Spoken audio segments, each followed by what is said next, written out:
नमस्कार। आज हम कक्षा 12वीं के पुस्तकालय एवं लेखाकर्म में इस विषय के अंतर्गत साझेदारी संस्था का परिचय एवं अंतिम लेखे इस अध्याय में हम पहले एक उदाहरण लेकर छोटा सा उदाहरण लेकर यह समझेंगे कि साझेदारी संस्था के अंतिम लेखे किस तरह से तैयार किए जाते हैं। आज हमने उदाहरण क्रमांक 1 लिया है जो कि बहुत सरल है और यहाँ पर मैंने इस बोर्ड में इस तरफ ये इधर का जो पोर्शन है यहाँ से लेके यहाँ तक ये पूरा उदाहरण मैंने यहाँ पर दिया है और डिस्क्रिप्शन में भी उदाहरण दिया हुआ है, आप उसको ओपन करके देख सकते हैं। यहाँ पर उस उदाहरण को हमने यहाँ पर लिख लिया है और यहाँ उसमें जो भी इंफॉर्मेशन दी हुई है ये पूरी इस तरफ दी हुई है। अब इसको हल करने के लिए आपको पहले कॉपी में व्यापार लेखन, लाभालाभ लेखिका और स्थिति विवरण का प्रारूप तैयार करके रखना है। उसमें यहाँ पर व्यापार लेखन, लाभालाभ लेखा एक साथ मैंने यहाँ पर बनाए हैं, जबकि प्रारूप में हमने अलग अलग पढ़ा था। लेकिन इस व्यापार लेखन, लाभालाभ लेखा का प्रारूप एक जैसा होने के कारण व्यापार लेखा जहाँ खत्म होता है उसके नीचे ही लाभालाभ लेखा हम शुरू कर सकते हैं। और स्थिति विवरण को अलग पेज पर आप रूलिंग करके रख लीजिए। उसके बाद में मैं आपको यहाँ पर जो उदाहरण है उसको समझा के देती हूँ पहले, फिर उसको किस तरह से हल किया जाता है यह मैं आपको बताऊंगी। तो इसमें दो साझेदार हैं, नीरज तथा सूरज, और उनका लाभालाभ अनुपात है 1:1। अब यदि उदाहरण में लाभालाभ अनुपात नहीं दिया है तो साझेदारों का समान अनुपात होता है यह माना जाएगा। और इसमें नीचे में यहाँ पर परीक्षा सूची दी हुई है 31 मार्च 2000 को, इसलिए हमें जो अंतिम लेखे हैं वो 31 मार्च 2000 के लिए बनाने हैं। उसमें हम व्यापार लेखा, लाभालाभ लेखा और स्थिति विवरण तैयार करेंगे इस परीक्षा सूची के आधार पर। अब परीक्षा सूची के विकलन में जो विकलनाधिक्य दिए हुए हैं उसमें से कुछ पद व्यापार लेखे में अर्थात ट्रेडिंग अकाउंट में जाएंगे तो उसके सामने में हम मार्किंग कर लेंगे T, और कुछ पद जो लाभालाभ लेखे में अर्थात प्रॉफिट एंड लॉस अकाउंट में जाएंगे उसको हम शॉर्ट में मार्किंग करेंगे PL। उसी प्रकार से कुछ पद यहाँ से स्थिति विवरण में असेट पार्श्व में अर्थात संपत्ति पार्श्व में लिखे जाएंगे तो उसके सामने में हम A ऐसा मार्किंग करेंगे। उसके बाद में ये विकलन के अधिक्य है और उसके बाद समाकलन अधिक्य इधर परीक्षा सूची में दिए हुए हैं।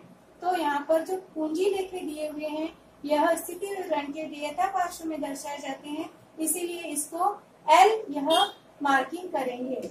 उसके बाद में यहाँ पर कुछ पद जो होते हैं वह व्यापार लेखे के समाकलन पार्श्व में दर्शाए जाते हैं तो वहाँ पर उसके सामने में T ऐसे मार्किंग करेंगे। और इसमें जो समाकलन अधिक्य दिए उसमें से कुछ पद लाभालाभ लेखे के समाकलन में लिखे जाएंगे तो उसके सामने में PL ऐसे मार्किंग की जाएगी। अब यह जो पहला उदाहरण है इसीलिए मैं यहाँ पर मार्किंग करना आपको सिखा रही हूँ। कुछ उदाहरणों के बाद में यह मार्किंग करने की जरूरत नहीं पड़ेगी, आपको याद हो जाएगा कि कौन सा पद कहाँ लिखना है डायरेक्टली। अब इसके नीचे में समायोजनाएं दी हुई है तो ये समायोजनों के जो पद है जिनसे संबंधित समायोजनाएं दी गई है उन पदों को परीक्षा सूची में डॉट करके रख देंगे या फिर कोई निशान लगाकर रख देंगे, ताकि हम जब इसको हल करेंगे तो इससे संबंधित समायोजनाओं को हमको ध्यान में रखकर यहाँ पर हल करते समय उसके लिए जगह छोड़ी जाएगी। तो यहाँ पर हम शुरुआत करते हैं। पहला पद यहाँ पर दिया हुआ है स्कंध जो परीक्षा सूची में दिया होता है विकलन में वह प्रारंभिक स्कंध होता है और व्यापार लेखे के प्रारूप में सबसे पहले प्रारंभिक स्कंध लिखा जाता है। तो यह प्रारंभिक स्कंध हम यहाँ पर व्यापार लेखे के विकलन पार्श्व में लिखेंगे 25,000 रुपए। उसके बाद में दिया हुआ है भूमि तथा भवन। भूमि तथा भवन यह A अर्थात असेट यानी कि संपत्ति पार्श्व में लिखा जाता है, इसीलिए स्थिति विवरण के संपत्ति पार्श्व में भूमि तथा भवन इस हेड के अंतर्गत इनर कॉलम में लिखा है। यहाँ पर 50,000 यहाँ पर इनर कॉलम में लिखेंगे क्योंकि इसके संबंध में यहाँ पर जो है यहाँ पर समायोजना दी हुई है नंबर 4 की, उसको हम यहाँ पर डॉट करके रखेंगे और यहाँ पर ये डॉट किया है मैंने। उसके बाद में दूसरा जो पद है फर्नीचर भी इसमें भी समायोजनों में उससे संबंध में अवक्षय दिया हुआ है कैलकुलेट करने के लिए, तो यह भी एक समायोजन से संबंधित पद है। तो इसको हम संपत्ति पार्श्व में यहाँ भूमि तथा भवन के नीचे में अवक्षय माइनस करने के लिए जगह छोड़ देंगे उसके नीचे में फर्नीचर लिखेंगे, उसको इनर कॉलम में 20,000 रुपए लिखेंगे और उसके नीचे में माइनस अवक्षय लिख के यहाँ पर जगह छोड़ देंगे। और जब समझ में आएंगी अवक्षय की तब हम इसको यहाँ पर माइनस करके बताएंगे। तो उसके बाद में है यहाँ पर परीक्षा सूची में हस्तस्थ रोग। हस्तस्थ रोग यह संपत्ति पार्श्व का पद है और उसको हमने यहाँ पर हस्तस्थ रोग की स्थिति विवरण में संपत्ति पार्श्व में लिखना है हस्तस्थ रोग 4,500 रुपए। उसके बाद में अधिकोषस्थ रोग दिया हुआ है, यह भी संपत्ति पार्श्व का पद है, इसको हमने उसके नीचे में लिखा है राशि है 3,100, यह हमने यहाँ पर लिख दिया है। उसके बाद में है प्राप्य विपत्र। प्राप्य विपत्र यह भी संपत्ति पार्श्व का पद होता है, इसको हमने यहाँ पर संपत्ति पार्श्व में आउटर कॉलम में 5,000 रुपए लिख दिया है। उसके बाद में परीक्षा सूची में क्रय यह दिया हुआ है, क्रय को हम व्यापार लेखे में लिखते हैं और व्यापार लेखे के विकलन में हम लोग क्रय लिखकर उसमें से क्रय माइनस क्रय प्रत्यय लिखा जाता है प्रारूप के हिसाब से। भले ही इस उदाहरण में क्रय प्रत्यय नहीं दिया हुआ है लेकिन फिर भी हम इसको नोट करेंगे ताकि हमको प्रारूप याद रहे। उसमें से क्रय माइनस क्रय प्रत्यय माइनस करने के बाद में 25,000 शुद्ध राशि आउटर में लिखी जाती है। यहाँ पर हमें बहुत ध्यान में रखना है यह बात की जो परीक्षा सूची दी हुई है उसको स्टार्टिंग से उसी क्रम से हमको एक एक पद करके यहाँ पर लिखते जाना है प्रारूप में ताकि हमारा एक भी पद छूटे नहीं। उसके बाद में दिया हुआ है वृत्ति। वृत्ति भी यह व्यापार लेखे का पद है और यह जो 3,000 रुपए वृत्ति के दिए हुए हैं यहाँ पर हमने व्यापार लेखे के विकलन में 3,000 रुपए लिख दिया है। उसके बाद में है आगत वाहन व्यय। आगत वाहन व्यय यह भी व्यापार लेखे का पद है, इसीलिए हमने यहाँ पर टी ऐसा मार्किंग किया हुआ है। अब ये 1,600 रुपए हम व्यापार लेखे के विकलन पार्श्व में आगत वाहन व्यय के रूप में यहाँ पर 1,600 रुपए लिख देंगे। उसके बाद में है बीमा। बीमा यह इसमें नीचे में यदि समान्वय देखेंगे तो यहाँ पूर्वदत्त बीमा दिया हुआ है तो इसको पहले ही हम लोग डॉट करके रखेंगे ताकि हम इसके लिए जगह छोड़ सके समायोजन के लिए। बीमा यह लाभालाभ लिखे का पद है, इसलिए हमने यहाँ पर बीमा 4,000 रुपए इनर कॉलम में लिखा है क्योंकि उसके ऊपर समायोजन अभी समायोजनाएं करने की है। तो समायोजन के लिए पूर्वदत्त बीमा यहाँ पर माइनस करके हम जगह छोड़ देंगे, उसको बाद में जब समायोजन आएंगे तब इसको यहाँ पर हम लिखेंगे और मैं समझाऊंगी कि आपको किस तरीके से प्रविष्टि होती है और क्या करना होता है। तो यहाँ पर एक लाइन उसके लिए छोड़ देनी है, तो यहाँ पर 4,000 रुपए बीमा के लिख दिए हमने। उसके बाद में डाक व तार में 1,200 रुपए दिया हुआ है, कोई समायोजन नहीं दिया हुआ है नीचे में, यह हमको ध्यान से देख लेना है। इसलिए डाक व तार व्यय को हमको आउटर कॉलम में 1,200 रुपए डायरेक्टली लिख सकते हैं। उसके बाद में वाहन व्यय। वाहन व्यय यह व्यापार लेखे का पद है, इसको हमने 500 रुपए व्यापार लेखे के विकलन पार्श्व में हमने वाहन व्यय के 500 रुपए लिख दिए हैं। उसके बाद में आया है यहाँ पर विविध अधोमर्ण। विविध अधोमर्ण यह स्थिति विवरण में संपत्ति पार्श्व में लिखा जाता है। तो विविध अधोमर्ण यहाँ पर कोई समायोजन नहीं दिया है, इसीलिए डायरेक्टली इसको हम आउटर कॉलम में 10,800 रुपए हम डायरेक्टली संपत्ति पार्श्व में लिख देंगे। उसके बाद में आया है यहाँ पर अशोध्य ऋण। अशोध्य ऋण यह लाभालाभ लेखे का पद होता है और इसका एक सूत्र होता है जो कि मैंने आपको उसका जो प्रारूप समझाया था उस समय आपको बताया था, वह हमें याद कर लेना है। उसका जो सूत्र है या समीकरण वह इस प्रकार से है, अशोध्य ऋण प्लस नया अशोध्य ऋण प्लस नई संदिग्ध संचिति माइनस पुरानी संदिग्ध ऋणात्मक संचिति। तो इसमें से जो भी पद दिए रहेंगे वो हमको यहाँ लिखना है। तो यहाँ पर अशोध्य ऋण सिर्फ दिया हुआ है यहाँ पर, तो हमने यहाँ पर 300 रुपए अशोध्य ऋण इनर कॉलम में लिखा है और बाकी ये नया अशोध्य ऋण नई संदिग्ध संचिति पुरानी संदिग्ध संचिति नहीं दी हुई है, इसीलिए उसके सामने में डैश डैश कर दिया है और इसका नेट अमाउंट जो आया है वह आउटर में 300 रुपए हमने यहाँ पर लिख दिया है। उसके बाद में है दत्त उपहार। दत्त उपहार यह व्यय का पद है, लाभालाभ लेखे का पद है 200 रुपए, तो वह हमने यहाँ पर दत्त उपहार 200 रुपए डायरेक्ट लिख दिया है क्योंकि इसके ऊपर में कोई समायोजन नीचे नहीं दिया हुआ है। उसके बाद में आता है वेतन तथा वृत्ति। वेतन तथा वृत्ति यह लाभालाभ लेखे का पद है लेकिन इसमें भी समायोजन दिया हुआ है, यहाँ पर 2 नंबर का समायोजन दिया हुआ है, तो इसको पहले ही डॉट करके रखना है या फिर कोई निशान लगा देना है। तो वेतन तथा वृत्ति 6,000 रुपए हमने यहाँ पर इनर कॉलम में लिखा है क्योंकि उसके ऊपर हमें समायोजनाएं करनी है, एडजस्टमेंट करना है। तो यहाँ पर अदत्त वेतन के लिए जगह छोड़ देनी है। बाद में हम जब समायोजन आएंगे तो उसकी प्रविष्टियां समझ के करेंगे, तो वह यहाँ पर इनर कॉलम में लिखकर छोड़ देना है। उसके बाद में ये हो गए विकलन के पद। अब आइए आप समाकलन पार्श्व में। समाकलन पार्श्व में यहाँ पर पहले दिया हुआ है पूंजी लेखे। पूंजी लेखे यह देयता पार्श्व में दर्शाए जाते हैं। स्थिति विवरण के देयता पार्श्व में हमने पूंजी लेखे यहाँ पर लिखे हुए हैं। अब इस उदाहरण में व्यापार साझेदारों के साथ में ज्यादा व्यवहार नहीं दिए हैं, सिर्फ यहाँ पर शुद्ध लाभ जो आएगा लाभालाभ लेखे में वह यहाँ पर स्थानांतरित करना है। इसीलिए अलग से हमने कोई भी पूंजी लेखे तैयार नहीं किए हैं और आगे के उदाहरणों में हम अलग से पूंजी लेखे तैयार करेंगे। यहाँ पर हम डायरेक्टली लिख सकते हैं शुद्ध लाभ नीरज के अकाउंट में ऐड करके और सूरज के अकाउंट में ऐड करके। तो पहले हम यहाँ पर जो पूंजी दी हुई है उनका आधिक्य दिया हुआ है वह नीरज और उसके नीचे में थोड़ी जगह छोड़ के सूरज के सामने में 25,000 रुपए लिखकर यहाँ पर छोड़ देना है। तो उसके बाद में देय विपत्र भी यह देयता पार्श्व का पद है। इसको हम यहाँ पे नीचे में सूरज के अकाउंट के नीचे में थोड़ी जगह छोड़ के यहाँ पर देय विपत्र 8,800 रुपए दिया हुआ है वो हम यहाँ पर लिख डालेंगे। उसके बाद में विविध उत्तम वर्ण यह भी देयता पार्श्व का पद है। 16,000 रुपए हमने विविध उत्तम वर्ण यहाँ पर 16,000 रुपए लिख दिए। उसके बाद में यहाँ पर विक्रय दिया हुआ है। विक्रय यह व्यापार लेखे का पद होता है, तो विक्रय को हमने यहाँ पर ये समाकलन में दिया हुआ है। जो भी पद समाकलन में दिए रहेंगे वो अंतिम लेखों में भी समाकलन पार्श्व में लिखे जाते हैं। अब विक्रय यह समाकलन का पद है। व्यापार लेखे में समाकलन पार्श्व में विक्रय 82,000 रुपए इधर में लिखकर विक्रय प्रत्यय माइनस करके शुद्ध राशि 82,000 रुपए आउटर में दिखाएंगे। यहाँ पर विक्रय प्रत्यय हम इस उदाहरण में दिया हुआ नहीं है, इसीलिए इसको हमने डैश किया है। उसके बाद में यह जो है परीक्षा सूची के सारे पद हो चुके हैं हमारे। अब हम समायोजना पे आते हैं। समायोजना जो है वो पहली समायोजन दिया हुआ है। पहला है जिसमें 31 मार्च 2000 को अंतिम स्कंद का मूल्य 32,000 रुपए था।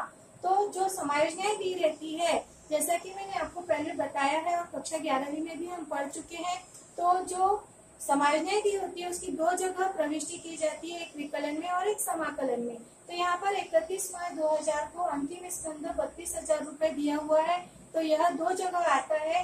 प्रारूप के हिसाब से मैंने आपको पहले बताया था, व्यापार लेखे के समाकलन में अंतिम स्कंद आता है 32,000 रुपए और लिख दिया हमने। और दूसरा जो ये समाकलन का प्रभाव हो गया, एक विकलन में भी आना चाहिए, तो विकलन में यह हमारी संपत्ति है 32,000 रुपए, इसलिए हमने स्थिति विवरण में यहाँ पर अंतिम स्कंद संपत्ति पार्श्व में दर्शाया है। इसको यहाँ पर मार्किंग भी कर सकते हैं हम लोग। एक जो इसका इफेक्ट आता है वह यहाँ पर ट्रेडिंग अकाउंट में आता है आखिरी में, और दूसरा आता है यहाँ पर संपत्ति पार्श्व में। ऐसा हम मार्किंग करके रख देना चाहिए। हमें पहले ए और टी में लिखा है हमने इसको। उसके बाद में अदत्त वेतन 1,000 रुपए का, इसकी मार्किंग यहाँ पर लिखी हुई है PL तथा L। अदत्त वेतन यह इस साल का वेतन होता है, इसीलिए इस साल के वेतन में उसको ऐड करेंगे और उसकी प्रविष्टि होगी। यहाँ पर हमने वेतन और भूति के हेड के अंतर्गत यहाँ पर हमको समायोजन करना है इसका, तो इसमें हम करेंगे इस साल का वेतन होने के कारण प्लस अदत्त वेतन 1,000 रुपए। यह विकलन में बढ़ा 1,000 रुपए, इस प्रकार से 7,000 रुपए हो गया इस साल का कुल वेतन। अब ये 1,000 रुपए अभी तक अदत्त है, यह हमें देना बाकी है, तो यह हमारी देयता है, इसीलिए इसको लायबिलिटी पार्श्व में अर्थात स्थिति विवरण के देयता पार्श्व में अदत्त वेतन 1,000 रुपए हमें यह दर्शाना होगा। उसके बाद में नंबर 3 का समायोजन है पूर्वदत्त बीमा। पूर्वदत्त बीमा यह इस वर्ष से संबंधित नहीं है, अगले वर्ष से संबंधित है, इसीलिए इस वर्ष का जो बीमा हमारा दिख रहा है टोटल यहाँ पर जो परीक्षा सूची में दिखाया गया था वह 4,000 रुपए हमने यहाँ पर लिखा था, उसमें से यह पूर्वदत्त बीमा घटा दिया जाएगा क्योंकि इस वर्ष का नहीं है, यह अगले वर्ष का है। अतः यहाँ से 500 रुपए माइनस करने के बाद आउटर में 3,500 रुपए ही दिखाए जाएंगे। अब ये हो गया एक प्रभाव जो कि हमने यहाँ पर माइनस किया है, और दूसरा जो प्रभाव है वह आएगा असेट पार्श्व में, अर्थात यहाँ पर संपत्ति पार्श्व में पूर्वदत्त बीमा 500 रुपए दिखाया जाएगा। तो इसकी प्रविष्टि होती है यहाँ पर पूर्वदत्त बीमा की। बीमा लेखा यहाँ पर माइनस हो रहा है, जब कभी विकलन का पद माइनस करके, विकलन में यदि कुछ माइनस करके दिखाते हैं तो जिसमें से माइनस कर रहे हैं वह लेखा समाकलित होता है। तो बीमा लेखा समाकलित हुआ और जो माइनस कर रहे हैं वह लेखा विकलित होगा। तो वह हो गया पूर्वदत्त बीमा लेखा विकलित। तो अब समाकलन का हमने यहाँ पर समायोजन कर दिया। अब विकलन का पूर्वदत्त बीमा जो विकलन किया जाएगा वह संपत्ति पार्श्व में दर्शाया जाएगा, क्योंकि संपत्ति पार्श्व में ही विकलनाधिक्य दर्शाए जा सकते हैं। इसलिए पूर्वदत्त बीमा यहाँ पर 500 रुपए घटा के हमने इधर दर्शा दिया है। अगले वर्ष में यह पूर्वदत्त बीमा हम बीमा अकाउंट में ट्रांसफर कर देंगे। अब उसके बाद में आता है चौथा और अंतिम समायोजन, भूमि तथा भवन पर 5% तथा फर्नीचर पर 15% अवक्षण का आगणन करना है। तो ये जो भूमि तथा भवन है इसके नीचे में हमने अवक्षण के लिए जगह छोड़ी थी। इसकी प्रविष्टि होती है यहाँ पर, जैसा कि मैंने अभी आपको बताया कि भूमि तथा भवन लेखे में से माइनस हो रहा है अवक्षण, अर्थात भूमि तथा भवन लेखा क्या होगा, समाकलित, क्योंकि ये विकलनाधिक्य होता है भूमि तथा भवन को, उसमें से अगर अवक्षण माइनस हो रहा है इसका मतलब भूमि तथा भवन लेखा समाकलित हो रहा है और अवक्षण जो हमने माइनस किया है वह विकलित हो रहा है। तो अवक्षण या व्यय का पद होने के कारण इसका दूसरा प्रभाव हम लाभालाभ लेखे के विकलन में यहाँ पर अवक्षण दिखाएंगे, अवक्षण के अंतर्गत दिखाएंगे। तो भूमि तथा भवन में से यह 2500 रुपए जो अवक्षण माइनस किया है ये 5% हमने कैलकुलेट किया है। यहाँ पर मैं आपको एक शॉर्टकट और सिखाऊंगी। यहाँ पर 50,000 रुपए भूमि तथा भवन दिया हुआ है, जिससे कि हम लोग आसानी से 5% कैलकुलेट करके विद इन सेकेंड हम इसको दर्शा सकते हैं। 50,000 रुपए के ऊपर में 5% हम निकालेंगे। पहले 50,000 के ऊपर में अगर हम 10% निकालने जाए तो आखिरी का जीरो यदि कट कर देते हैं तो 10% आता है 5,000 रुपए। आखिरी का जीरो कट करने से हमें 10% ज्ञात हो गया। अब यहाँ पर 5% बोला है तो 10% का आधा होता है 5%। तो ये 5% आता है 5,000 का आधा 2,500। तो ये 2,500 5% हमने विद इन सेकेंड निकाल लिया और बिना कुछ कैलकुलेशन के 50,000 में से ये 2,500 माइनस करके 47,500 रुपए हमने यहाँ दर्शा दिया है। अब बचा है फर्नीचर पर का अवक्षण 15%। यह भी हम विद इन सेकेंड निकाल सकते हैं। फर्नीचर के ऊपर में 20,000 रुपए दिया हुआ है, फर्नीचर का मूल्य 20,000 दिया हुआ है। इसका एक जीरो कट कर देने से हमको 10% यहाँ पर प्राप्त होता है 2,000 रुपए। जो बची हुई राशि है वह 2,000 रुपए 10% होती है। अब ये 10% है तो 5% हो जाएगी 1,000 और हमको चाहिए 15%। 10% प्लस 5% इज इक्वल टू 15%। इस प्रकार से 2,000 प्लस 1,000 इज इक्वल टू 3,000। यह फर्नीचर का 15% अवक्षण हमने यहाँ माइनस किया है।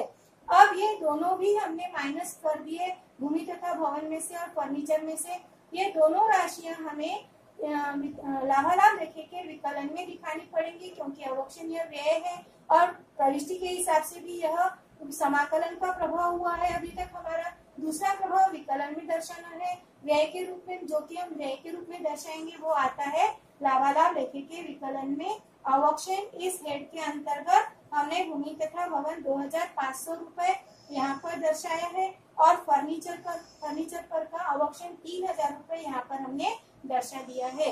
अब ये हो गए हमारी परीक्षा सूची और समायोजन के पद पूरे हो गए, लेकिन अभी हमको यह उदाहरण कंप्लीट नहीं हुआ है। इसमें से हमको अभी सकल लाभ ज्ञात करना है योग करके और शुद्ध लाभ भी ज्ञात करना है और शुद्ध लाभ उसको ज्ञात करने के बाद में यहाँ पर हमको उनके साझेदारों के लेखों को उनके लाभालाभ अनुपात में स्थानांतरित करना है।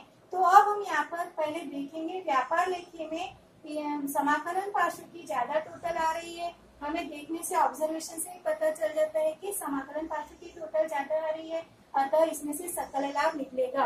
यदि समाकलन की टोटल ज्यादा आती है तो सकल लाभ निकलता है और यदि समाकलन की टोटल विकलन से कम रहती है तो सकल हानि निकलेगी। तो इस उदाहरण में सकल लाभ निकलने वाला है। तो अब इसकी टोटल हमने यहाँ पर करनी है 82,000 प्लस 32,000, टोटल आती है 1,14,000।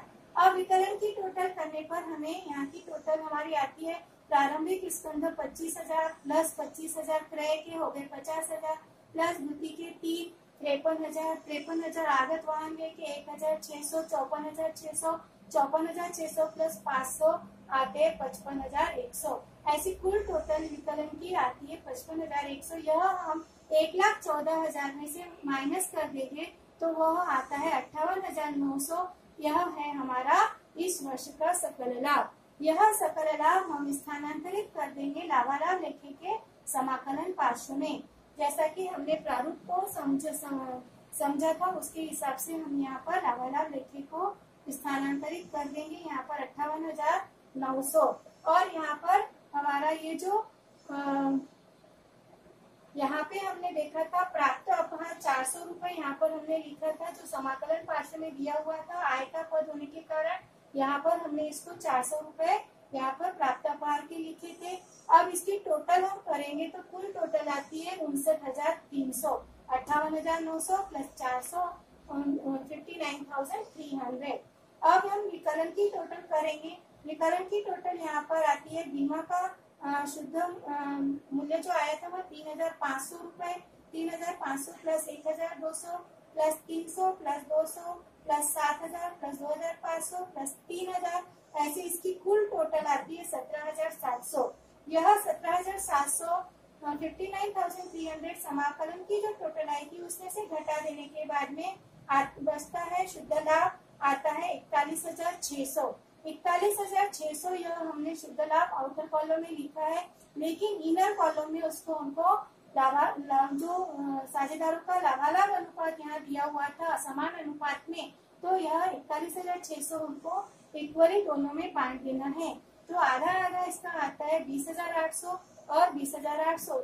यहाँ से नीरज के अकाउंट में 20,800 जाएंगे, यहाँ से सूरज के अकाउंट में 20,800 रुपए यहाँ पर देयता पार्श्व में हम उनके पूंजी लेखे के आधिक्य में ऐड करके बताएंगे, क्योंकि उसका आधिक्य बढ़ रहा है, वह शुद्ध लाभ उनको मिलने वाला है तो उसका आधिक्य बढ़ गया है। अब इसकी टोटल हमको आउटर में हमने दिखाई है, इसकी आती है 58,800 और इसकी आती है 45,800। इस तरीके से यह देयता पार्श्व में हमारा कंप्लीट हो गया। देयता पार्श्व यहाँ पर 58,800 प्लस 45,800 प्लस 8,800 और विविध उत्तम वर्ण जो हमने यहाँ पर परीक्षा सूची में से लिखा था आदत्त वेतन यह जो समायोजन में से आया था, इसकी कुल टोटल हम करेंगे तो वह आती है 1,20,400। अब इसी तरीके से स्थिति विवरण की संपत्ति पार्श्व की भी टोटल करेंगे। यदि यह टोटल 1,20,400 बराबर उतनी ही आती है तो इसका मतलब हमने पूरा उदाहरण सही हल किया है, कोई भी पद छूटा नहीं है और न ही कोई हमारी कैलकुलेशन में गड़बड़ हुई है। तो अब इसकी टोटल करते हैं तो हमें पता चलता है इसकी टोटल भी 1,20,400 आती है। इसका मतलब हमारा जो यह उदाहरण है पूरा सही है। अब यह जो उदाहरण है बहुत सरल उदाहरण था, इसमें आपको समझ में आ गया होगा कि दी हुई परीक्षा सूची और समायोजनों के आधार पर व्यापार लेखा, लाभालाभ लेखा और स्थिति विवरण किस तरह से तैयार किया जाता है। इसके अगले उदाहरण में हम और थोड़ा डीप में जाएंगे और इसको समझेंगे। धन्यवाद।